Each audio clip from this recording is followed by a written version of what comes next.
सलग 14 वर्षापासून सुरू असलेली निर्माल्य व्यवस्थापनाची परंपरा यंदाही समर्थ भारती व्यासपीठ यांनी rotary club of Thane garden city व ठाणे महानगरपालिका यांच्या सहकार्याने गणेशोत्सवामध्ये 32 टन निर्माल्य संकलित करीत याची शास्त्रोक्त विल्हेवाट लावून खतनिर्मिती केली आहे।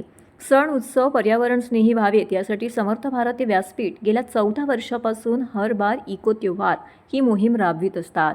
गणेशोत्सव व नवरात्र उत्सवामध्ये निर्माल्य संकलित करून त्यापासून खत निर्मिती केली जाते। तयार झालेले खत ठाणे महानगरपालिकेच्या उद्यानामध्ये वापरलं जातं। गेल्या 14 वर्षाच्या प्रयत्नामुळे सजावटीतील प्लास्टिक आणि थर्माकोलच्या वापराविरोधात व्यापक जनजागृती केल्यामुळे यंदा त्याचा वापर 95% कमी झाला आहे। सोबतच शाडू मातीच्या मूर्ती वापरणे, मूर्तीचा आकार लहान ठेवणे, घरच्या घरी, सोसायटीत अथवा कृत्रिम तलावामध्ये गणेश मूर्ती विसर्जित करणे यासाठी जनजागृती करण्यासाठी ठाणे महानगरपालिकेच्या संयोगाने संस्था कार्य करत आहे। मासुंदा, ठाणे पूर्व, रेतीबंदर, रायलादेवी येथील गणेश विसर्जन घाटावरती निर्माल्य संकलित मोहीम राबवण्यात आली। जवळपास 32 टन निर्माल्य यावेळी संकलित करण्यात आलेलं आहे।